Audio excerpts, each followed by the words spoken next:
The difference between a good HYROX workout and a poorly designed HYROX workout can equate to minutes on the course. And the progress can compound once you really nail down the structure so you can get your true potential as an athlete in HYROX. My name is Rich Ryan, a 3-time HYROX Elite 15 World Championship qualifier with a HYROX Pro PR of 54:28. In this video, I'm going to show you how to structure an effective HYROX workout, how to set a goal and what you want to accomplish during your HYROX workout, what movements you're going to need to use for these HYROX workouts and which ones to avoid, and a few example workouts that really have moved the needle for myself and for the athletes that I coach. So let's zoom out and take a look at what we want to accomplish when doing a HYROX workout. So the area we want to spend the most time improving is our low zone 4 or our anaerobic threshold, or something in an RP, it's around 8 out of 10. This is where we're going to be spending time during the race, so it only makes sense that we try to replicate those demands during our training. This zone is something that we can typically race in between 60 to 80 minutes. If a HYROX is taking you longer than the 60 to 80 minute mark, great. That's no problem at all. You can still get an effective fitness boost from these style of workouts, but you're going to see probably better results by focusing on your strength as a runner, your aerobic capacity, and just efficiency across all of the stations. So where we're going to see the best bang for our buck is spending time in zone 4 or our anaerobic threshold. However, the muscular demands that are at play from the station work put a whole different spin on how to try to accomplish these goals. And it's really important that we understand how our effort is going to change when we're moving from different modalities so that we can really hit the marker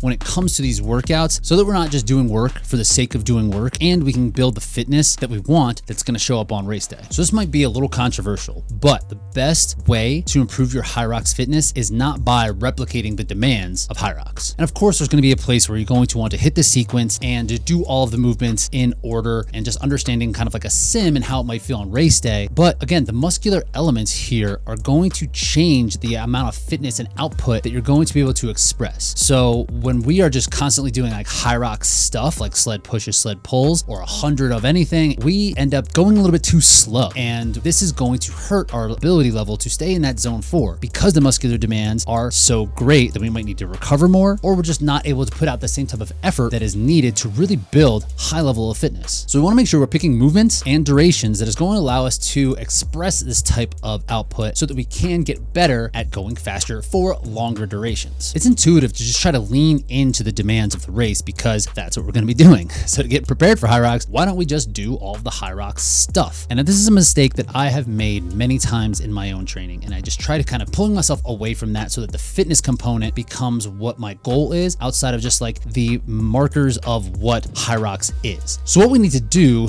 is adjust the duration of the station work and of the running to make sure that we are able to express this output that we want for our actual workouts. So here's what I suggest for all of the different movements in HYROX and how we're going to build them into our HYROX workouts. So on the ski erg, I suggest you do between 200 and 300 meters at a time. Sled push, probably only 25 meters. Sled pull, about the same. For burpee broad jumps, I think 50 meters is max we want to do in a HYROX workout. The row, 200 to 300 meters. Farmer's carry, 75 to 100 meters. Lunges, 30 meters to 50 meters. And wall balls, 15 to 30 reps at a time. We're going to sequence them in rounds and reps and move through them repetitively. So we might accumulate the same amount of volume over the course of the full workout, but it's just not going to be in one huge dose. There's also a handful of movements that I do like to use that are outside of the HYROX movements. I like to do things like dumbbell snatches, barbell thrusters, deadlifts, all these things that are going to be functional and have very good crossover, but might not be a one-to-one. This helps keep the training variety fresh and can still give us a good boost in adaptations. We do want to have the same type of mindset when approaching the other movements outside of the HYROX stuff. Is what can we do that is going to be fast enough and hard enough to keep our effort up so that we're not needing to slow down during the training. Each workout needs to have an anchor. These anchors are going to allow you to sit in a steady state and really help develop your aerobic conditioning. So I break these out into 2 different tiers. Tier 1, the anchor movements are running and the echo bike. Tier 2 are going to be other machines like the row, ski, or the Concept 2 bike. I break these into 2 tiers in terms of sustainability. I found that running and the echo bike can be really helpful to just sit in a certain effort level without needing to take any type of rest. The muscular endurance that we are building in running, or we have built in all of our other volume volume that we are taking on for running, we should be okay in the actual workout itself with just using running as the anchor. I love the Echo Bike in these examples because it is a fixed range of motion and it is full body, so it consumes a ton of oxygen. I found that the heart rate response we can get from the Echo Bike and the sustainability from the Echo Bike is better than the other machines mentioned. When we talk about the tier 2 anchors like the Row, the Ski, and the Concept 2 bike, there's just a muscular component that might limit us for how much we can do. Rowing for 5 minutes in between stations is just going to be pretty hard unless we are doing a ton of row volume, which I guess you could, but you should probably be spending that time running instead of just building capacity on the row or the ski. So we're going to be limited in how much we can do in terms of intensity on those tier 2 anchors just because of the demands of the race. It doesn't suit us to really spend that much time there. So each of these workouts should at least have one of these anchor movements, if not multiple. So now we can start to structure the workout. So what we're going to need to know is our time domain, our anchor movement, and the different movements that we want to move in and out of from our anchor movement. For our time domain, I like there to be 30 to 60 minutes of active work within the structure of the workout. It could be one big set, it could be sets and reps, it could have short rest built into there, but as long as we're gaining about 30 to 60 minutes total of like high-end work, that's going to be pretty effective. For the anchor movement, I like this to replicate or exceed the amount of running that we're going to be doing in a HYROX. So I like these anchor movements to be between 3 and 5 minutes of time in between our workout stations. And then the stations can be between 1 and 3 different movements. I found that if we start to tack on like 5 different like functional stations in a row before we hit back to our anchor movement, things really just kind of get blah